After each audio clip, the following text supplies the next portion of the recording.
ఆమేన్. హల్లెలూయా, హల్లెలూయా. మంచిదండి. లేఖన భాగాన్ని ధ్యానం చేద్దాం. పరిశుద్ధ గ్రంథం నుండి ఆదికాండము 35వ అధ్యాయము 20వ వచనం. ఆదికాండము 35వ అధ్యాయము 20వ వచనం.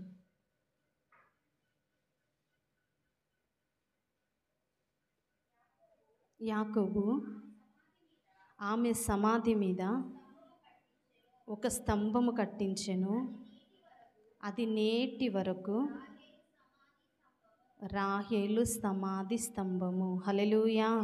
ఈ లేఖన భాగం ద్వారా మీతో మాతో ఆయన మాట్లాడి మహిమ పొందునుగాక. ఆమేన్. హల్లెలూయా. యాకోబంట ఏం కట్టించాడంట? సమాధి. ఏ సమాధి అది? ఏ సమాధి అండి? రాహేలు సమాధి కట్టించాడు. హల్లెలూయా.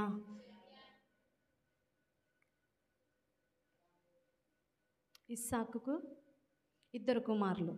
ఇస్సాకుకు అబ్రహాం కుమారుడు ఇస్సాకు, ఇస్సాకుకు 2 కుమారులు. వారిలో చిన్నవాడు యాకోబు. హల్లెలూయా, హల్లెలూయా. ఇవన్నీ మాకేం తెలుసమ్మా అంటారా? హల్లెలూయా. ఆదివారం తెరిస్తే బైబిల్ మళ్ళీ ఆదివారం తెరిచే అలవాటు మానేయండి. హల్లెలూయా, హల్లెలూయా. ఒక మనుష్యుని జీవితంలో దేవుని ఆలోచన చాలా ప్రాముఖ్యమైనదండి. హల్లెలూయా. సిగ్నల్ లేకుండా నువ్వెంత గట్టిగా అరిచినా కూడా వినపడదు. సిమ్ము లేకుండా నువ్వు ఫోన్ చేయాలని ఎంత ట్రై చేసినా కూడా ఒక్క మాట అరిచి అరిచి అరిచి అరిచి నీ గొంతు పోవాల్సిందే కానీ అవతలున్నోడికి వినబడదు.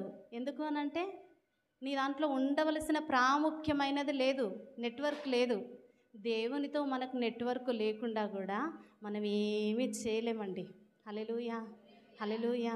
బాగానే ఉంటాం కావచ్చు, కానీ పరిస్థితుల్లో పడిపోతాం. హల్లెలూయా.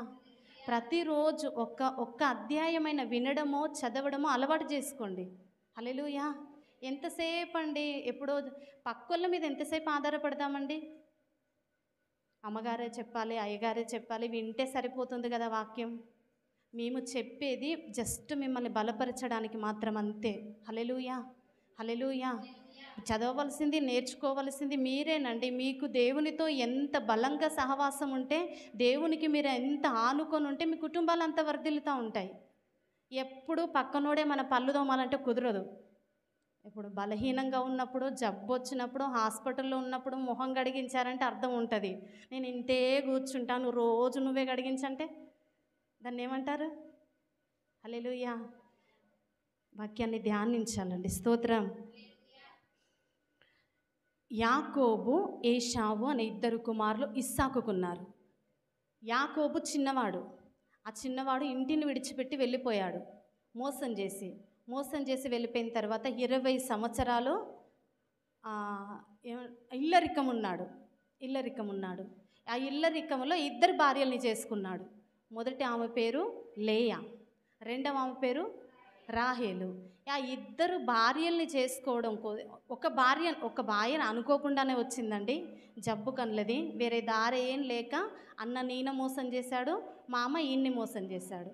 జబ్బు కన్నది అన్న ఈయనకి ఇచ్చి పెళ్లి చేశాడు. అయితే ఈ జబ్బు కన్నది నచ్చలేదు ఈయనకి, ఈ లేయా నచ్చలేదు ఈయనకి. ఈయనకెవరు నచ్చారు అని అంటే రాహేలు నచ్చింది. రాహేలు ఎవరంటే చాలా అందమైనదండి, అందమైన స్త్రీ. హల్లెలూయా. ఈ అందమైన స్త్రీ కోసము 20 సంవత్సరాలు ఇల్లరికం ఉండి మామకి బావమరుదులకి ఊడిగం చేశాడండి. హల్లెలూయా, హల్లెలూయా. 20 సంవత్సరాల తర్వాత ఎంత ఉన్నా కూడా ఒకరింటి మీద ఆధారపడితే అది వేరే ఉంటుందండి. హల్లెలూయా. మనది మనం ఎప్పుడు నిలదొక్కుంటామో అప్పుడే మనకు గౌరవం. బైబిల్ అదే చెప్తుందండి. బైబిల్లో ఉన్న చక్కని మనం పాటిస్తే గనక కుటుంబాల్లో అసలు ఎక్కడ అవమానపడే పరిస్థితి రాదు. ఇల్లరికం ఉన్నాడు, మామ చూపు మారిపోయింది, బావమరుదుల చూపు మారిపోయింది, ఆయన పక్కకు వచ్చేసాడు. అందరికీ దీవెనకరంగా నిలబెట్టడానికి ప్రభువు విడిపించాడు. హల్లెలూయా. అలా తిరిగి వస్తూ ఉంటే రాహేలు మధ్యలో చనిపోయింది. చనిపోతూ ఆమె ఒక బిడ్డకు జన్మనిచ్చిందండి. 2 బిడ్డలకు జన్మనిచ్చింది. చివరిగా జన్మనిచ్చిన వ్యక్తి ఎవరు అనంటే బెన్యామీను. ఆ బెన్యామీను పుట్టగానే చెప్పింది బెనోని అని చెప్పింది. బెనోని అంటే దుఃఖపుత్రుడు. రాహేలు ఎవరు అనంటే యాకోబు ఇష్టం, యాకోబుకు నచ్చినది, యాకోబుకి ఇష్టమైన ఆలోచన. హల్లెలూయా, హల్లెలూయా. నేటి దినాల్లో కూడా మనుషులు అలాగే ఉన్నారు. ఇష్టమైన దానికోసం ఎంతగైనా ప్రయాసపడుతున్నారు, నచ్చిన దానికోసం ఎంతకైనా తెగిస్తున్నారు, నచ్చిన దాన్ని ఎలాగైనా సాధించుకుంటున్నారు. హల్లెలూయా, హల్లెలూయా.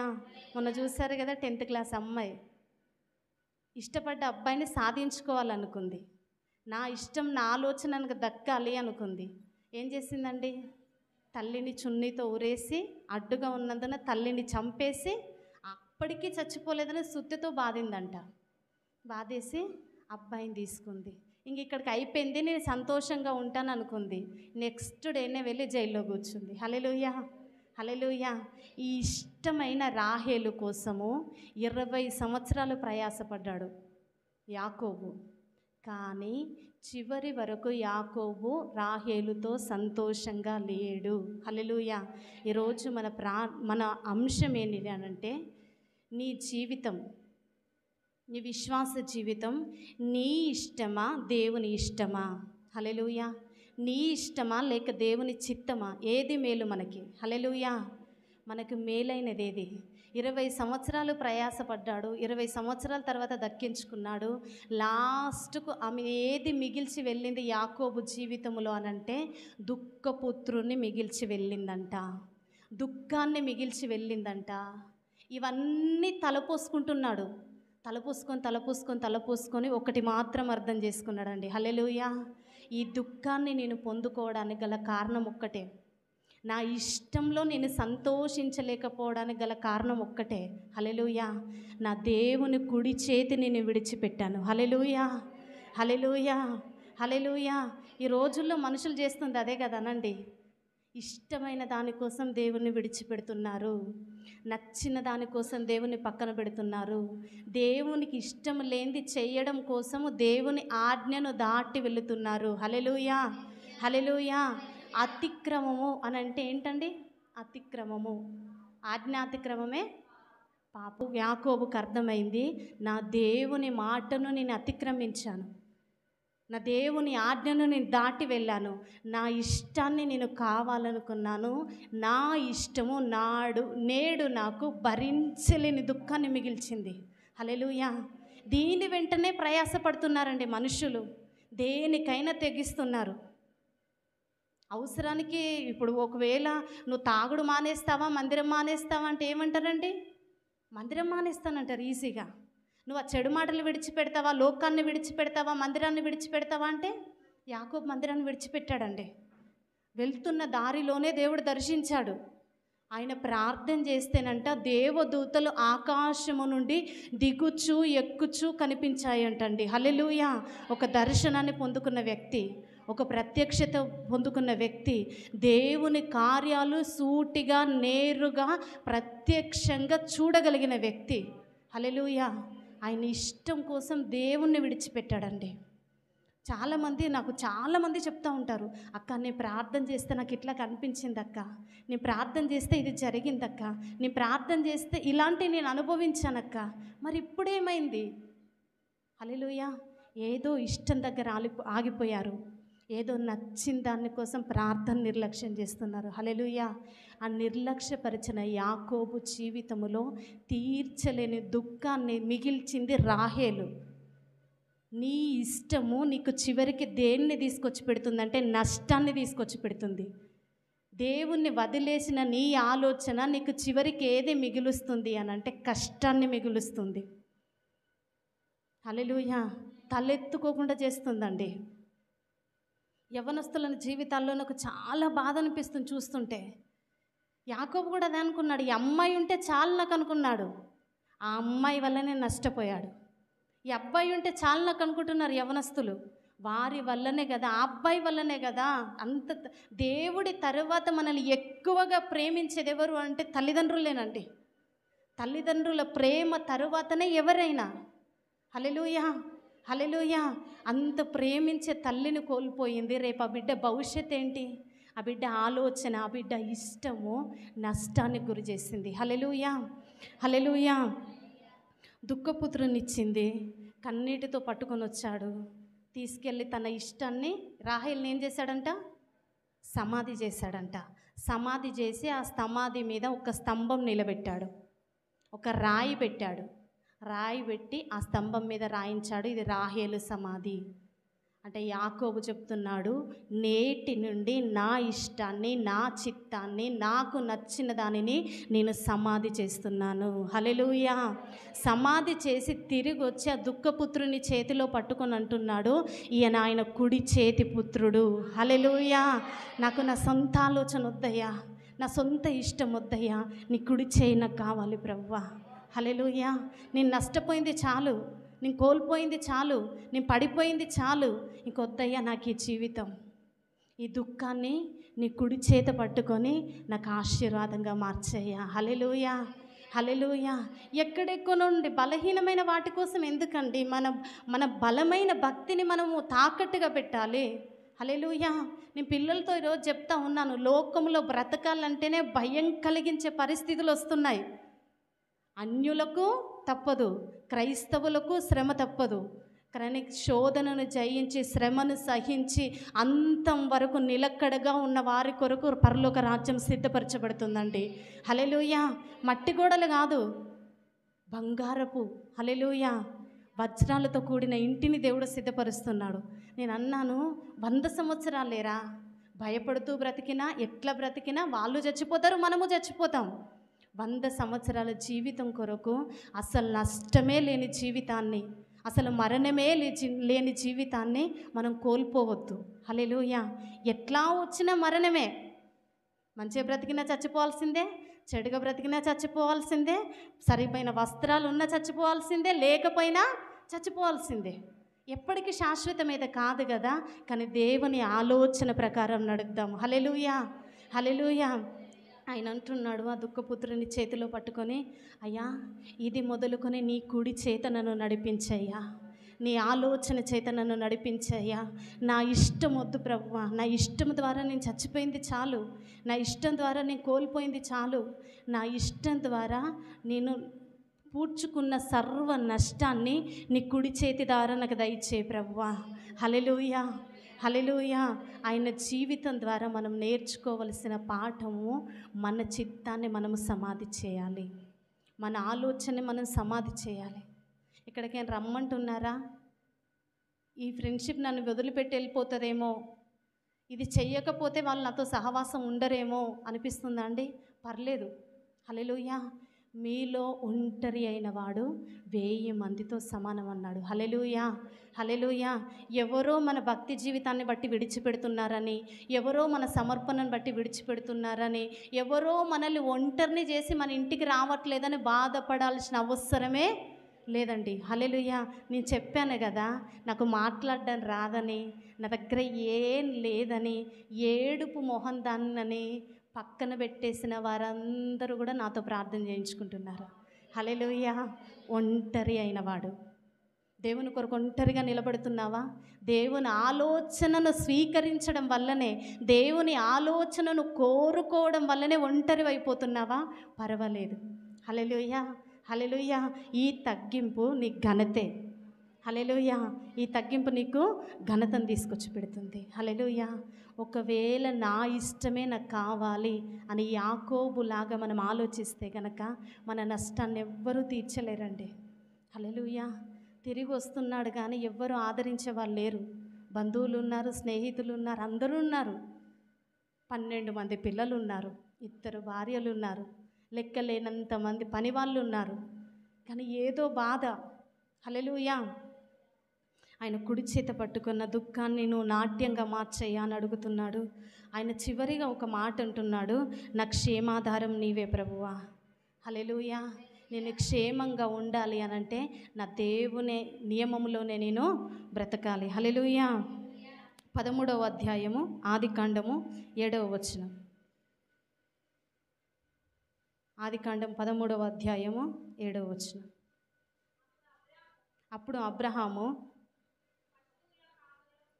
అబ్రహాము పశువుల కాపర్లకును లోతు పశువుల కాపర్లకును కలహము పుట్టెను. ఆ కాలమందు కనానీయులు, పెరిజీయులు ఆ దేశములో కాపురముండిరి. కాబట్టి అబ్రాము, మనము బంధువులము గనుక నాకును నీకును నా పశువుల కాపర్లకు నీ పశువుల కాపర్లకు కలహం ఉండకూడదు. నీ దేశమంతయు నీ ఎదుటనున్నది కదా, దయచేసి నన్ను విడిచి వేరుగా ఉండుము. నీవు ఎడమ తట్టునకు వెళ్ళిన ఎడల నేను కుడి తట్టునకును, నీవు కుడి తట్టునకు వెళ్ళిన ఎడల నేను ఎడమ తట్టునకును వెళ్ళుదునని లోతుతో చెప్పగా, చూడండి కిందిది గమనించండి. లోతు తన కన్నులెత్తి యోర్దాను ప్రాంతం అంతటినీ చూచెను. యెహోవా సొదొమ గొమొర్రా అను పట్టణములను నాశనము చేయకమునుపు సోయరుకు వచ్చు వరకు అదంతయు యెహోవా తోట వలెను ఐగుప్తు దేశము వలెను నీళ్లు పారు దేశమై ఉండెను. హల్లెలూయా. ఎవరి లోతు అనంటే అబ్రహాము తమ్ముని కుమారుడు. అబ్రహాము కంటే ముందు చనిపోవడం వల్ల అబ్రహాము తనతో పాటు లోతుని తీసుకొచ్చుకున్నాడు. నా తమ్ముడు లేని కుమారుడు ఒంటరైపోతాడు అని చెప్పేసి ఈ అబ్రహాము ఎవరు అనంటే దేవుని మీద ఆధారపడే వ్యక్తి, మంచి సహవాసానికి సాదృశ్యం, ఒక సేవకునికి సాదృశ్యంగా ఉన్నాడు. పరిశుద్ధాత్మ దేవుని సన్నిధికి సాదృశ్యంగా ఉన్నాడు అబ్రహాము. కొన్ని దినాలు అయిన తర్వాత మీరు గమనించండి, దీవించబడ్డ వారితో ఉంటే మీరు దీవించబడతారు. ప్రార్థనా పరులతో ఉంటే మీరు ప్రార్థన పరులు అవుతారు. దేవుని స్తుతించే వారితో ఉంటే మీరు స్తుతిస్తారు. అన్యులతో ఉంటే సాంగత్యం చేస్తే వాక్యం ఉంటుంది. అన్యునికి మీరు ఇవ్వవద్దు, పుచ్చుకోవద్దు. నీ పిల్లలను వాళ్ళు మారుస్తారేమో. హల్లెలూయా. నీ సహవాసం ఎటువంటిదైతే నీ జీవితం అటువంటిదే ఉంటుంది. హల్లెలూయా, హల్లెలూయా. మంచి ఆత్మీయంతో ఉన్నాడు, విశ్వాసులకు తండ్రితో ఉన్నాడు లోతు. అబ్రహాము ఆస్తి ఎంత హెచ్చింపబడుతుందో లోతు కూడా అంతే ఆశీర్వదించబడుతున్నాడు. సహజంగా మనుషులకు కొన్ని వచ్చిన తర్వాతనే పరిస్థితులు మారుతాయండి. హల్లెలూయా. లోతుకు కూడా వచ్చింది, పరిస్థితి మారింది. అబ్రహాము గొర్రెల కాపర్లకి లోతు గొర్రెల కాపర్లకి గొడవ వచ్చిందంట. గొడవ వస్తే లోతుని పిలిపించాడు. అయ్యా, నీ కాపర్లకు నా కాపర్లకు గొడవ అవుతుంది. ఒక మాట నేను నిన్ననలేదు, నువ్వు నన్ననలేదు. నీ ఇష్టమైతే నువ్వు అటెళ్తానంటే అటు, ఇటు వెళ్తానంటే ఇటు, నీ ఇష్టం ఏదైనా ఎంపిక చేసుకో అన్నాడు. లోతు ఏమనాలంటే అప్పుడు నిజానికి లోతుకు దిక్కు లేదు, లోతుకు ఆధారం లేదు, నాన్న వాళ్ళు లేరు. ఉంటే ఉండవచ్చులే కానీ అబ్రహాం అంత ప్రేమ చూపించే వాళ్ళు ఎవరూ లేరు అప్పటికి లోతుకు. లోతు సరైన నిర్ణయం తీసుకోవాలి అని అంటే, నేనే పాటి వాడనయ్యా, నాది నేను నిర్ణయించుకోవడానికి. నన్ను నడిపించింది నీవే, నన్ను బలపరిచింది నీవే, నన్ను హెచ్చించింది నీవే, నాకున్నదంతా నీవిచ్చినదే. హల్లెలూయా. నేను ఎక్కడ వెళ్ళిపోతానయ్యా? పేతురు అంటాడు, పేతురు నువ్వు కూడా నన్ను విడిచిపెట్టి వెళ్ళిపోతావా అని అడుగుతాడండి. అంటే అప్పుడు పేతురు అంటాడు, నేను ఎక్కడికి వెళ్తానయ్యా, నీవే నిత్య జీవపు మాటలు గల దేవుడవు. హల్లెలూయా. నిన్ను దాటి నేను వెళ్ళలేను. వద్దా చేపలు పట్టుకోవా? వద్దయ్యా. పోషణ వద్దా? వద్దయ్యా. సహవాసం వద్దా? వద్దయ్యా. అన్నిటిని విడిచిపెట్టి నాతోనే ఉంటావా? ఉంటానయ్యా. ఎందుకు అనంటే, నీవు లేకుండా నాకు ఇవన్నీ ఎక్కడి ప్రభువా. హల్లెలూయా. కానీ లోతు నిర్ణయం తీసుకోలేదండి. లోతు అనవలసింది, నా పశువుల కాపర్లు ఒకవేళ గనక ఏదైనా తప్పు చేస్తే నా పశువుల కాపర్లు నేను గద్దిస్తానయ్యా, నా తప్పు నేను సరి చేసుకుంటాను, నిన్ను విడిచిపెట్టి వెళ్ళమని నాకు చెప్పొద్దు. నేను చెయ్యలేనా పని, నా వల్ల కాదు, నీవు తప్ప నాకు దిక్కే లేదు, నీవు తప్ప నాకు ఆధారమే లేదు, ఎక్కడుంటాను నేను వెళ్ళి అనవలసిన లోతు అనలేదండి. ఇదే ఛాన్స్ అనుకున్నాడేమో మరి. ఈయనతో ఉంటే ఎప్పుడూ ప్రార్థన అంటాడు, ఈ పాస్టర్ ఇంతే, టైంకు చర్చికి రమ్మంటాడు, బుధవారం వచ్చినా శుక్రవారం పోయినా శనివారం పోయినా ఈయనతోటి ఏదో నస అనుకున్నాడో ఏమో అండి. సొదొమ గొమొర్రా పట్టణాన్ని చూశాడు. హల్లెలూయా, హల్లెలూయా. భూమి మీద నేటి వరకు శపితంగా మారిపోయింది. నేటి వరకు దాదాపుగా 4000 సంవత్సరాల నుండి శపితంగా మారింది లోతు కుటుంబం. హల్లెలూయా.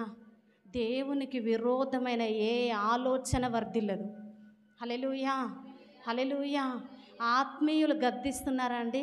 సేవకులు గద్దిస్తున్నారా? ప్రసాదయ్య గారండి, నేను వాళ్ళ మందిరంలో నేను వెళ్ళిన ప్రతిసారి ఏదో ఒక పని చేస్తూ ఉంటాను. అంట్లు రుద్దేశాను, పైనంతా అయిపోయింది. ఆ రోజు నేను కొంచెం మంచి చీర కట్టుకున్నాను. ఎందుకు అనంటే మా నిస్సి పాప బర్త్డే మందిరంలో చేశారు. మంచి చీర కట్టుకున్నాను, పట్టు చీర. అంట్లు రుద్దేసి కిందికి వచ్చాను. కిందికి వచ్చిన తర్వాత అయ్యగారు అన్నారు కింద కూర్చొని, అమ్మ మీకు కింద క్లీన్ చేస్తున్నారు కదా, నువ్వు వెళ్ళి మందిరం తుడిచే అన్నాడు. నేను సరే తుడుద్దామని చెప్పేసి కర్ర పట్టుకొని లిక్విడ్ పట్టుకొని నేను వెళ్తున్నాను. అయ్యగారు వెళ్తుంటే ఒక మాట అన్నాడు, అంటే వేరే వారితో నన్ను ఉద్దేశించి అన్నాడు. ఆయన ఏమన్నాడంటే, దేవుని ఎంత ప్రేమిస్తున్నారో వాళ్ళు చేసే మందిరం పనిలో తెలిసిపోతుంది అన్నాడు. హల్లెలూయా, హల్లెలూయా. ఇప్పుడు నేను సేవకురాలనేనండి. హల్లెలూయా. ఆ మాట నన్ను కోప్పడ్డట, మెచ్చుకున్నట్ట? మెచ్చుకున్నట్టే ఉంది కానీ కోప్పడ్డట్టు. దేవుని పని, మందిరం పని జాగ్రత్త అన్నట్టు. హల్లెలూయా, హల్లెలూయా. నేను అనుకున్నాను, ప్రభువా ఏ ఒక్క దగ్గర చిన్న మిస్టేక్ కూడా లేకుండా నీ మందిరాన్ని ప్రేమతో చేసే మనసు నాకు ఈ ప్రభువా. హల్లెలూయా. దైవ సేవకుడు అయినప్పటికీ ఆయన కింద ఉన్న మమ్మల్ని గద్దించాడు. ఆయన గద్దించడమే తెలుసండి, వేరే ఏం తెలీదు. కానీ మేము ఎప్పుడూ విసుగు చెందలేదు. జార్జయ్య గారు ప్రతి విషయంలో ఆయన దగ్గర ఉండే సేవకుల్ని చూస్తామండి. ఒక చిన్న విషయానికి ఆయన అన్నాడు, ఆ గేటు దాటి నువ్వు రావద్దు. నిజమండి, చాలా గొప్ప దైవ సేవకుడు. హైదరాబాద్లో ఉన్న సేవకుని పట్టుకొని గుమ్మం దాటి నువ్వు రావద్దు అన్నాడు. సాయంత్రం వరకు ఏడ్చుకుంటూ నిలబడ్డాడండి. హల్లెలూయా. బయటి సౌండ్ లోపలికి వినిపించదు, లోపలి సౌండ్ బయటికి వినిపించదు. ఒక సీసీ కెమెరా మాత్రమే ఉంటుంది వాళ్ళ చర్చిలో. అది ఉన్నట్టు కూడా ఎవరికి తెలీదు. వచ్చిన పిల్లలకు తెలుసు కొంతమందికి. ఆ గేటు దగ్గర ఏడ్చుకుంటూ నిలబడ్డాడండి. హల్లెలూయా. ఒక ఆత్మీయుడు గద్దిస్తే, ఒక దైవజనుడు గద్దిస్తే, ఒక దైవజనుడు సరిచేయడానికి తప్ప కీడు గద్దించాడండి. హల్లెలూయా. ఈయన గద్దిస్తున్నాడు అనుకున్నాడేమో, నా సంపదను చూసి ఈయన ఓర్చుకోలేకపోతుంటున్నా అనుకున్నాడేమో, మంచి సహవాసం నుండి దూరం అయ్యాడండి. ఆత్మీయ తండ్రిని పోగొట్టుకున్నాడు.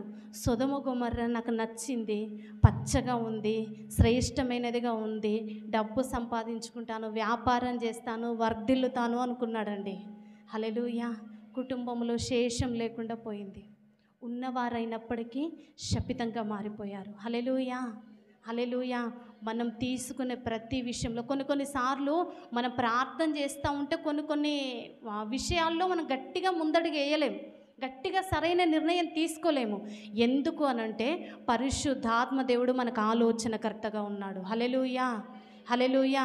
కొన్ని విషయాలు మనకు నష్టం కలిగిస్తాయి అన్నప్పుడు పరిశుద్ధాత్మ దేవుడు ఆటంకపరుస్తాడండి.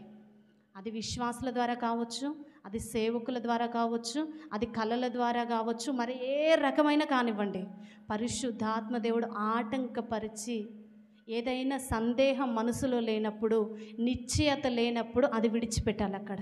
హల్లెలూయా, హల్లెలూయా. ఒక స్త్రీ ఉంది, ఆమెకు అన్యులతో సహవాసం చేసేది, మంచి భక్తి కలిగిన స్త్రీనే. యేసన్న గారు కోప్పడ్డారంట, అమ్మ అన్యులతో నీకేం సహవాసం అమ్మా అన్న అంటే, ఆమె కొంచెం బైబిల్ ఎక్కువ చదువుతుందిలేండి. బైబిల్ చదవకపోయినా కష్టమే, చదివినా కష్టమే, నాకు అంత తెలుసు అంటారు. ఈమె కూడా నాకు అంతా తెలుసు అన్నదంట. అయ్యా నేను ఎందుకు వెళ్తున్నాను అనుకుంటున్నారు వాళ్ళ ఇంటికి? ఆమె అన్యురాలు, ఎట్లా వస్తుంది మందిరానికి? ఆమె ఆత్మను రక్షించడానికి వెళ్తున్నాను నేను. హల్లెలూయా అని చెప్పిందంట. అన్నాడంట యేసన్న గారు, ఎందుకో అమ్మ పరిశుద్ధ ఆత్మదేవుడు నాకు ఆ విషయంలో నాకు మంచిదైతే నాకు అనిపించట్లేదమ్మా, తర్వాత నీ ఇష్టం అని అన్నాడంట.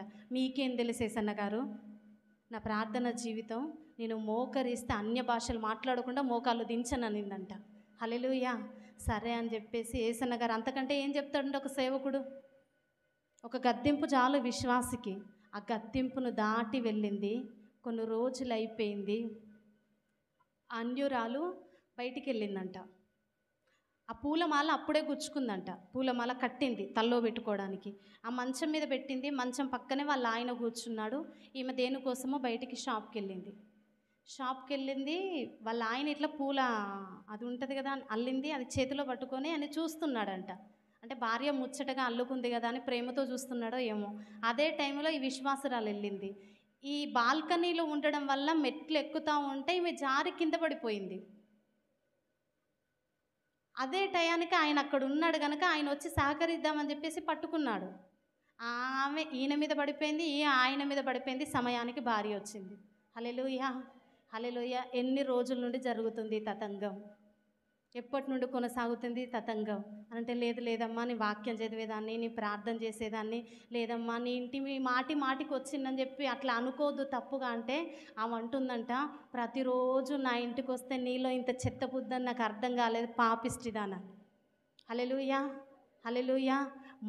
మాటికి నీ ఇంటి పొరుగువాని ఇంటికి పోవుట క్షేమకరం కాదని వాక్యం ఉందండి. హల్లెలూయా. దైవజనుని మాటను దాటి వెళ్ళింది. ఈమె చూస్తూ ఉండగానే ఆ వ్యక్తి భార్య ఇంట్లోకి వెళ్ళి తలుపేసుకొని కిరోసిన్ పోసేసుకుంది, ఆత్మహత్య చేసుకునే ముందు ఒక చిట్టి రాసి బయటికి వేసింది, నేను చనిపోవడానికి కారణం ఈమె.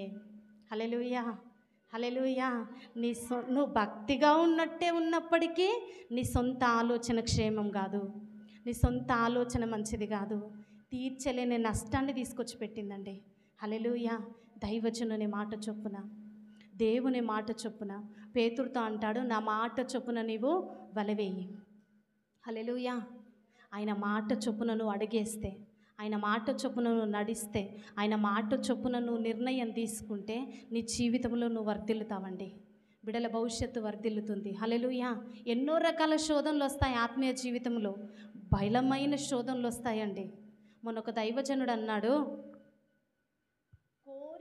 స్త్రీలో కానీ పురుషుల్లో కానీ శరీర సంబంధమైన ఆలోచనలు రావడం తప్పు కాదు, ఆలోచనలో నువ్వు పడిపోవడం తప్పు. హల్లెలూయా.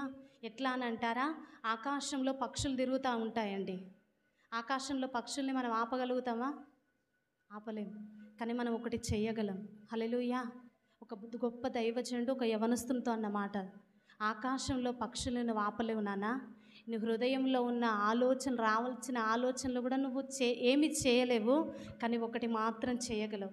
పాపిష్టి లోకంలో జరుగుతుంది నిజమే, వాళ్ళని వీళ్ళని చూస్తుంటే భయంకరంగా ఉంది, చెడు ఆలోచనలు కలిగించేటట్టుగా వాళ్ళు ప్రవర్తిస్తున్నారు నిజమే.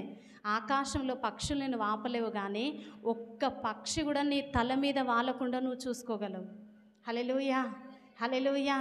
నువ్వు పర్మిషన్ ఇచ్చే అంతవరకు నీ ఆలోచన తప్పిపోదు, నువ్వు అతిక్రమించే అంతవరకు నీకెవ్వరు హాని చేయరు. హల్లెలూయా. నీ చేతిలో ఉందండి. ప్రభు అంటాడు, దేవుని కంటే కొంచెం తక్కువ వారమంట మనం. తల్లిలో ఉన్న జీన్సే, తండ్రిలో ఉన్న జీన్సే బిడ్డల్లో ఉంటుంది, కానీ తల్లిదండ్రుల మీద ఆధారపడుతూ ఉంటారు. ఈ చిన్న వ్యత్యాసమేనండి ప్రభువుకు మనకి ఉంది. హల్లెలూయా. సొంత ఆలోచనలో నష్టపోయే ప్రభు అంటున్నాడు, నా తప్పుని నేను సరిదిద్దుకుంటానయ్యా అంటే లోతు కుటుంబం రక్షించబడేదేమో. నా తప్పుని సరిదిద్దుకుంటానయ్యా అంటే నేటి వరకు అబ్రహాముతో పాటు లోతు కుటుంబం కూడా ఉండేదేమో. హల్లెలూయా, హల్లెలూయా. ఆదికాండం 3వ అధ్యాయము 6వ వచనం. ఆదికాండం 3వ అధ్యాయము 6వ వచనం.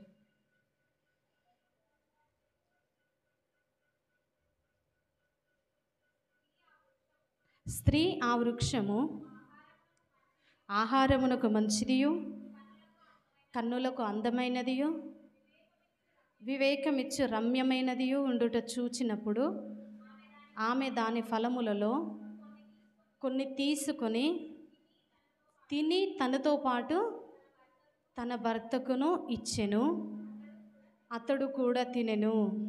అప్పుడు వారిద్దరి కన్నులు తెరవబడెను, వారు తాము దిగంబరులమని తెలుసుకొని అంజూరపు ఆకులు కుట్టి తమకు కచ్చడములను చేసుకొనిరి. దేవుని వాక్యం ఇందాక మీరు ఉత్తర వాక్యం చదివారు కదండి. దుష్టుల ఆలోచన చొప్పున నడవక, పాపుల మార్గమున నిలువక. హవ్వకు ఒక ఆలోచన, దుష్టుడు ఎవడు అని అంటే అపవాది, లూసిఫర్, సాతానుగాడు. ఆ దుష్టుడు వచ్చాడు, దేవుని చేత నిర్మించబడ్డ హవ్వ దగ్గరికి ఒక ఆలోచన ఇస్తున్నాడండి వాడు. హల్లెలూయా. ఈ తోట పండ్లలో ఏది దేవుడు మిమ్మల్ని తినొద్దన్నాడంట కదా అని అంటే హవ్వ అనింది, అన్నీ తినొద్దని చెప్పలేదు, ఆ పండు ఒక్కటే తినొద్దన్నాడు. హల్లెలూయా. అపవాది అంటున్నాడు, నీకు అర్థం కావట్లేదు పిచ్చిదానా, వీటన్నిటికంటే ఆ పండే రుచి అయినది. హల్లెలూయా, హల్లెలూయా. ఎన్ని రోజులు కష్టపడతావు, ఒక్కసారి బ్యాంకు కన్నం వేసావనుకో, ఒక్కసారి బ్యాంకు లాకర్ పగలగొట్టావనుకో, ఇవన్నిటికంటే అదే శ్రేష్టమైన ధనం. హల్లెలూయా. అది చూసాను. ఈ హవ్వ ఆలోచనకర్త అయిన దేవుని మనం ఆలోచనకర్తగా మనం ఆయన సన్నిధిలో ఇప్పుడు మనం అయ్యగారు అన్నారు కదా, నేను సరెండర్ అయిపోతున్నాను ప్రభువా. హల్లెలూయా, హల్లెలూయా. మనం సరెండర్ అయ్యే ఆలోచన ఏదైతే మనకు వచ్చే ప్రతిఫలం అదే ఉంటుంది. హల్లెలూయా, హల్లెలూయా. హవ్వ అనవలసింది, ఇది ఒక్కటే పండు ఆయన తినొద్దన్నాడు, కానీ ఇవన్నీ పండ్ల మీద మాకు స్వేచ్ఛనిచ్చాడు కదా, ఈ అంత అధికారాన్ని మాకు ఇచ్చాడు కదా. ఒకసారి ఆయన్ని అడుగుతాను. హల్లెలూయా. ఇదంతా విడిచిపెట్టండి, నాతో పాటు ఉండవలసిన నాకున్నాడు కదా నా యజమాని, నాకు యజమానిగా ఇచ్చిన నా భర్త, నాతో సహవాసంగా ఉండే వ్యక్తి ఉన్నాడు కదా, ఒకసారి అడుగుతాను అనవలసిందండి. హల్లెలూయా, హల్లెలూయా. నేను ఇన్స్టాగ్రామ్లోనంట ఏదో ఉంటుందంట, ఒకసారి ఇస్తావంటే ఇచ్చేస్తున్నారంట అమ్మాయిలు. హల్లెలూయా. మొన్న నాకు సరిత చెప్పింది, అమ్మగారు ఇట్లా జరిగింది అమ్మగారు అని. ఆమె ఫోటోలు పెట్టేసిందంట, తల్లి ఫోటోలు పెట్టేసిందంట, చిన్న పాప ఫోటోలు కూడా పెట్టేసిందంట అండి ఇన్స్టాగ్రామ్ ఐడిలో. హల్లెలూయా. ఎట్లా మోసపోయావమ్మా అని చెప్పి పోలీస్ అడిగితే, నాకు అన్నం మీద ఆలోచన ఉండదు, నీళ్ళ మీద ఆలోచన ఉండదు, నాకు బంధువుల మీద ఆలోచన ఉండదు, ఆయన ఏది చెప్తే అది చేయాలనిపిస్తుంది. ఆయన మాటలతోనే నన్ను ముంచేస్తాడు, ఆయన మాటలు వింటే నాకు అంత సంతోషం కలుగుతుంది. హల్లెలూయా. ఏ మాటల్లో ఆనందిస్తున్నారు, ఏ మాటల్లో సంతోషపడుతున్నారు, ఏ మాటలు ఇంపుగా అనిపిస్తున్నాయి? ఆ ఇంపైన మాటలే దిగంబరత్వాన్ని తీసుకొచ్చి పెట్టాయి. హల్లెలూయా. దిగంబరత్వము అనంటే అవమానము, దిగంబరత్వము అంటే సిగ్గు, దిగంబరత్వము అంటే నింద. హల్లెలూయా, హల్లెలూయా. ఎక్కడికెక్కడికి వెళ్ళాయో అండి అమ్మాయి ఫోటోలు. ఎట్లా ఉందండి సమాజం భయంకరంగా. హల్లెలూయా. అందమైనదని, నచ్చిందని దేవుణ్ణి అడగకుండా నువ్వు ముందడుగేసావా అనంటే నీకు సిగ్గే మిగులుతుంది, నీకు అవమానమే మిగులుతుంది, నీకు నిందలే మిగులుతాయి. హల్లెలూయా, హల్లెలూయా. యాకోబు చేసింది ఒక్కటేనండి, నాకు నచ్చింది రాహేలు గనక నేను ఎంతైనా చేస్తాను రాహేలు కోసం, నేను ఎంత దూరమైనా వెళ్తాను, నేను మేజర్. హల్లెలూయా, హల్లెలూయా. ఆ మేజర్ తత్వమే ఇక్కడ దాకా తీసుకొచ్చి బూడిద పాలు చేసిందండి. హల్లెలూయా. చూద్దామండి చివరిగా చూద్దాం. యెషయా గ్రంథము 1వ అధ్యాయము 26వ వచనం. యెషయా గ్రంథం 1వ అధ్యాయము 26వ వచనం.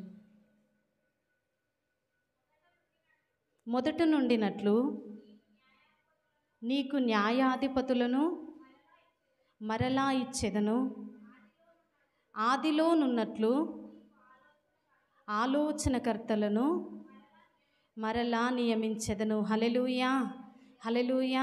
వీటన్నిటిలో తప్పిపోకుండా నేను ఎట్లా ఉండాలి, నా సరైన ఆలోచన నేను ఎట్లా తీసుకోవాలి? మీరు చెప్తున్నారు అమ్మగారు, నిజమే, ఇది సరైన ఆలోచన నాకు ఎట్లా తెలుస్తుంది నా జీవితంలో? నేను తప్పు తీసుకుంటున్నానో కరెక్ట్ తీసుకుంటున్నానో నాకు ఒకరు చెప్తే కదా తెలిసేది అని అడిగితే అదే చెప్తున్నానండి, దేవుడు మీకు ఆలోచనకర్తలను నియమిస్తాడు. హల్లెలూయా. అనాథలుగా విడిచిపెట్టడండి. ఆలోచనకర్తవు అనాథునిగా విడువవు, నీ తోడు నాకుండగా ఒంటరిని కానెన్నడు నా యేసయ్యా, ఒంటరిని కానెన్నడు.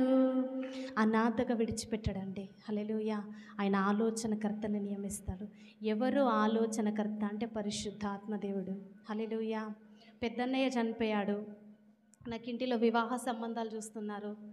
నాకు అప్పటి వరకు ఇంత లోతైన ప్రార్థన తెలియదు, కానీ నేనైతే ఒకటి ప్రార్థన చేశాను, ప్రభువా నీ చిత్తమే నాకు కావాలయ్యా, నీ ఇష్టమే నాకు కావాలి ప్రభు అని చెప్పి ఒక చిన్న మాట ప్రార్థన చేశానండి. ఆ సంవత్సరంలో నాకు వచ్చిన వాగ్దానం ఏంటిది అనంటే, నీవు ఏమి పలకవలసినది నేను నీకు బోధించెదను వచ్చింది. హల్లెలూయా, హల్లెలూయా. అప్పుడు సంబంధం విషయంలో వచ్చారు. నిజానికి నాకు అప్పుడు చేసుకోవాలని లేదు, ఎందుకంటే నాకు టైలరింగ్ అంటే చాలా ఇష్టం. హల్లెలూయా. అసలు నాకు ఎవ్వరు చెప్పకుండానే ఒక ఫ్రాక్ కుట్టడం నేర్చుకున్నాను. ఇప్పుడు యూట్యూబ్ వచ్చింది. అప్పుడు యూట్యూబ్ లేదు. మంచి డిజైన్ ఫ్రాక్ కుట్టాను. ఆ ఫ్రాక్ కుట్టిన తర్వాత ఇంకా ఆసక్తి ఎక్కువైపోయింది.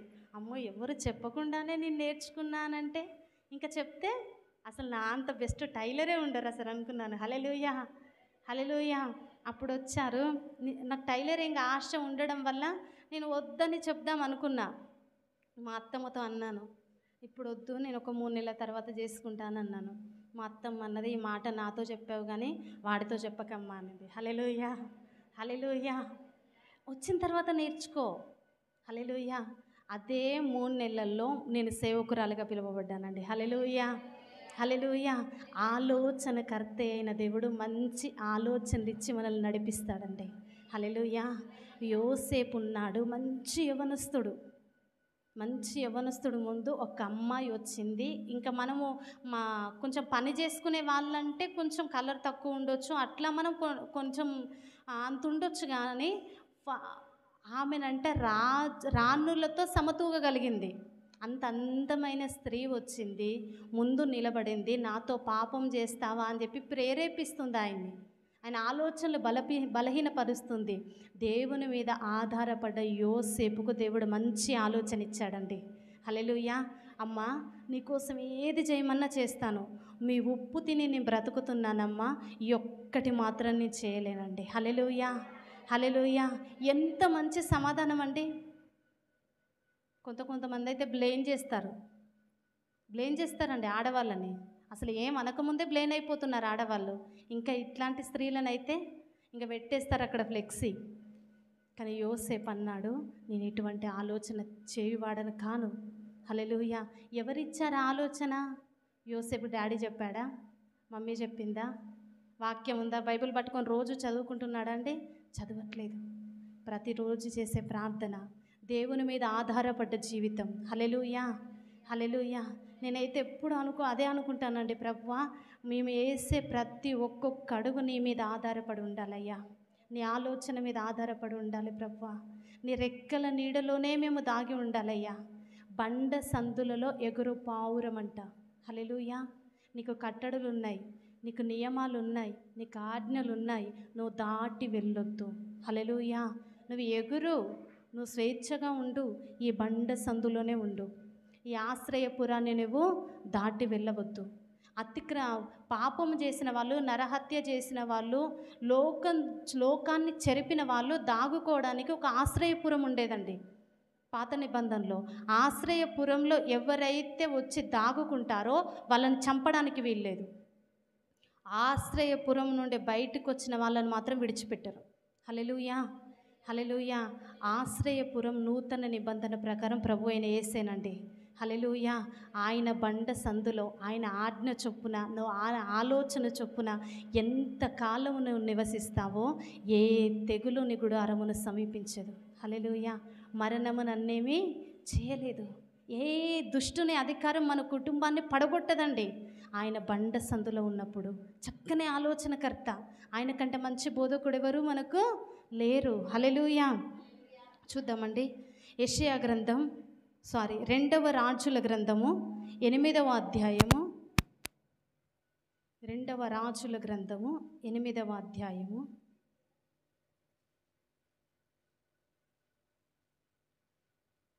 మొదటి నుండి. ఒకనాడు ఎలీషా తాను బ్రతికించిన బిడ్డకు తల్లి అయిన ఆమెను పిలిచి, యెహోవా క్షామకాలము రప్పింపబోచున్నాడు. 7 సంవత్సరములు దేశములో క్షామము కలుగునని చెప్పి, నీవు లేచి నీవును నీ ఇంటివారును ఎచ్చట నుండుట అనుకూలమో అచ్చటికి పోవుడనగా, ఆ స్త్రీ లేచి దైవజనుని మాట చొప్పున చేసి. హల్లెలూయా, హల్లెలూయా. ఎవరి షూనేమీయురాలు అనంటే సేవకులను, దేవుణ్ణి ఎక్కువగా ప్రేమించే భక్తి కలిగిన స్త్రీ. హల్లెలూయా. చాలామంది ఏమంటారంటే, అపవాది యోబు విషయంలో కూడా అదే అనుకున్నాడు. డబ్బు ఉంది కనుక దేవుణ్ణి ప్రేమిస్తాడు, డబ్బు తీసేస్తే దేవుణ్ణి ప్రేమించడు. ఆరోగ్యం ఉంది కనుక దేవుణ్ణి ప్రేమిస్తాడు, ఆరోగ్యం తీసేస్తే దేవుణ్ణి ప్రేమించడు. ఘనత ఉంది కాబట్టి దేవుణ్ణి ప్రేమిస్తాడు, ఘనత తీసేస్తే దేవుణ్ణి ప్రేమించడు అనుకుంది. ఈ శూనేమీరాలు కూడా ఇదొక పరీక్షనేమో. హల్లెలూయా. ఆ శూనేమీరాలంట బహుధనవంతురాలంట. హల్లెలూయా. ఆ జనరేషన్లోనే, అప్పటి కాలంలోనే దైవజనుని కొరకు మేడగది కట్టిందంట. హల్లెలూయా. ఇప్పుడు కొన్ని ఊర్లలో లేవు కదా అంటే, ఇప్పటికి కూడా సింగిలే, ఒకటే. అప్పుడే ఆ కాలంలోనే పై అంతస్తు కలిగిందంట. హల్లెలూయా. మేడగది కట్టి ఒక సపరేటు బెడ్రూమ్, ఒక ప్రత్యేకమైన గదిని దైవజనుని కొరకు సిద్ధపరిచిందంట. అంత ధనవంతురాలు. హల్లెలూయా. మంచి జ్ఞానవంతురాలు. హల్లెలూయా. ఎవరు భక్తి కలిగిన వారు అని వివేచించగలిగిందండి. హల్లెలూయా. కొంతమంది ఉంటారు తెలివి కలిగిన స్త్రీలు, వాళ్ళు ఇట్టే పసిగట్టేస్తారండి విషయం. ఇది మంచి సహవాసమేనా, వీళ్ళు మంచి మనుషులేనా, వీళ్ళతో ఉంటే మేలు కలుగుతుందా అని చెప్పేసి ఇట్టే పసిగట్టేస్తారు. అంత జ్ఞానవంతురాలు ఆమె. హల్లెలూయా. ధనవంతురాలు, జ్ఞానవంతురాలు, విద్యావంతురాలు, బుద్ధివంతురాలు. ఈమెనంట మురికి బట్టలు వేసుకొని తిరుగుతున్న ఒక దైవజనుని మాటకు లోబడిందంట. హల్లెలూయా. హల్లెలూయా. ఒకవేళ క్షామం వస్తుంది, నిజంగానే కరువు వస్తుంది, నాకేం తక్కువ, నేను ధనవంతురాల్ని కదా, నేనెందుకు విడిచిపెట్టి వెళ్ళాలి, నీ మాట నేనెందుకు వినాలి, నీలాంటి వాళ్ళను 10 మందిని పోషించగలిగినంత సత్తా ఉంది నాకు. హల్లెలూయా అనలేదండి ఆమె. హల్లెలూయా. దైవజనుల మాట చొప్పున. హల్లెలూయా. ఇంకొక స్త్రీ కూడా ఊరు విడిచిపెట్టి వెళ్ళిపోయిందండి, నయోమి. ఆమె సొంత ఆలోచన చొప్పున వెళ్ళిపోయింది. ఎలీమెలకు వెళ్ళిపోయాడు తన సొంత ఆలోచన చొప్పున. ఈ 7 సంవత్సరాలు దైవజనుని మాటకు లోబడడం వలన, 7 సంవత్సరాలు ఆయన చెప్పాడు, 7 సంవత్సరాలు విడిచిపెట్టు అంటే 7 సంవత్సరాలకు ఒక్క రోజు కూడా తక్కువ కాకుండా 7 సంవత్సరాలు విడిచిపెట్టిందండి. హల్లెలూయా. ప్రార్థన చేయండి అమ్మా అని కొంతమంది చెప్తే ఏం చేస్తారంటే, ఈరోజు చేస్తారు, రేపు చేస్తారు, ఎల్లుండి చేస్తారు, మానేస్తారు. హల్లెలూయా. మందిరానికి రండమ్మ తప్పకుండా అనంటే కష్టం ఉన్నప్పుడే వస్తారు, కొంచెం మనం గట్టెక్కిందంటే విడిచిపెడతారు. 7 సంవత్సరాలు అని చెప్తే లెక్క చొప్పున 7 సంవత్సరాలు లోబడిందండి. హల్లెలూయా.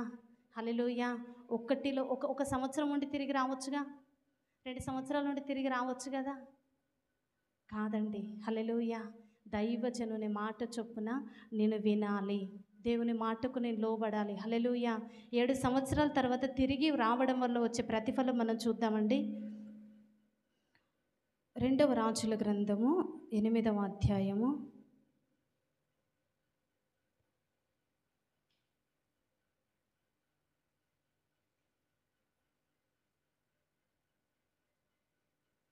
6వ వచనం. హల్లెలూయా. 6వ వచనం అండి. రాజు ఆ స్త్రీని అడిగినప్పుడు ఆమె అతనితో సంగతి తెలియచెప్పెను. కాబట్టి రాజు ఆమె పక్షముగా ఒక అధిపతిని నియమించి ఆమె సొత్తు యావత్తును ఆమె దేశం విడిచిపెట్టినప్పటి నుండి నేటి వరకు భూమి ఫలించిన పంట యావత్తును ఆమెకు మరలా ఇమ్మని సెలవిచ్చెను. హల్లెలూయా. హల్లెలూయా. 7 సంవత్సరాలు లోబడిందండి, 7 ఆశీర్వాదం పొందుకుంది. హల్లెలూయా. ఒక్క సంవత్సరం కూడా విడిచిపెట్టబడకుండా 7 సంవత్సరాల పంటను తిరిగిచ్చారంట. హల్లెలూయా. హల్లెలూయా. సంపూర్ణంగా లోబడితే సంపూర్ణంగా ఆశీర్వదించబడతావు, సంపూర్ణంగా అప్పగించుకుంటే సంపూర్ణంగా వర్ధిల్లుతావు. మనం చేసే భక్తి సగం సగం చేసి నేను సంపూర్ణంగా వర్ధిల్లాలయ్యా అంటే మనుషుడు ఏమి విత్తునో ఆ పంటనే కొయ్యును, దేవుడు వెక్కిరింపబడడు. హల్లెలూయా. ఆయన నామానికి అవమానం తీసుకొచ్చుకోడు. హల్లెలూయా. దేవుని మాట చొప్పున చేసిందండి, దైవజనుని మాట చొప్పున. హల్లెలూయా. ఈ నయోమి ధనవంతురాలే రిక్తురాలుగా మారిపోయింది. దైవజనుని మాట అడగలేదు.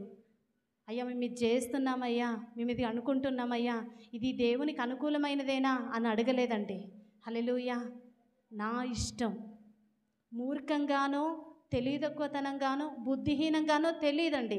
ఇది అని మనం నిర్ధారించడానికి లేదు. కానీ దేవుని ఆలోచన లేకుండా వెళ్ళినందువల్ల ఏం లేకుండా కోల్పోయింది. దేవుని మాట చొప్పున వెళ్ళినందువల్ల ఏడంతలుగా ఆశీర్వదించబడింది. హల్లెలూయా, హల్లెలూయా. నేను మా జీవితంలో జరిగిన ఒక చిన్నదండి, దేవుడు అది ఎందుకో చెప్పమని ప్రేరేపిస్తున్నాడు. మేము పెద్ద ఫ్యామిలీ, పెద్ద ఇల్లు కూడా పెద్దదే, కానీ ఒకటే రూమ్లో ఉండేవాళ్ళం మేము. 2 రూమ్లో అయితే మాకు కొంచెం కిచెన్ ఉంటుంది, బెడ్రూమ్ అట్లా సపరేట్గా ఉన్న రూమ్ పెద్దగా ఉంటుంది, కానీ ఒకటే రూమ్. నాకు కొంచెం కష్టంగా అనిపించేది. మా తోటి కోడలికి మాత్రం 2 రూమ్లు ఇచ్చింది అత్తమ్మ వాళ్ళు. ఆమె 2 రూములలో ఉండేది, నేను ఒక్క రూమ్లో ఉండేదాన్ని. అట్లా ఎన్ని సంవత్సరాలు గడిచిపోయింది అని అంటే దాదాపుగా 6-7 సంవత్సరాలు గడిచిపోయింది. నేను రూమ్ కోసం ఎప్పుడు ప్రార్థన చేయలేదండి.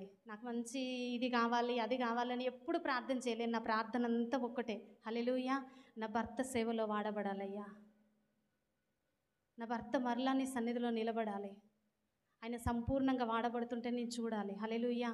ఎంతమంది దైవ సేవకులు ఇంటికి వచ్చినా విజిటింగ్కి వచ్చినా కానీ నాది ఒక్కటే మాట అండి, ఇట్లా ఉందమ్మా ఇంట్లో పరిస్థితి అంటే, అయ్యగారు బాగానే ఉంది అయ్యగారు, ఈయన మళ్ళీ సేవలో వాడబడేటట్టు ప్రార్థన చేయండి. అయ్యగారికి తెలిసిన వాళ్ళు మా ఇంటికి వస్తే, అమ్మా మీ అయ్యగారు సేవ చేస్తున్నాడా అంటే, లేదన్నా అప్పుడప్పుడు వెళ్ళొస్తున్నాడు అని అంటే, ఇంటికి వస్తే అన్నం పెట్టకమ్మా బయటికి పంపించే. హల్లెలూయా. ఒక్క ముద్ద కూడా పెట్ట, కడుపు మాడితేనే సేవ విలువ తెలుస్తుంది. మామూలు దైవజనుడు కాదమ్మా నీ భర్త, నీకు దొరకడం నీ అదృష్టం. హల్లెలూయా. వాక్యం చెప్పి ఇంటికి వచ్చిన రోజు అన్నం పెట్టమని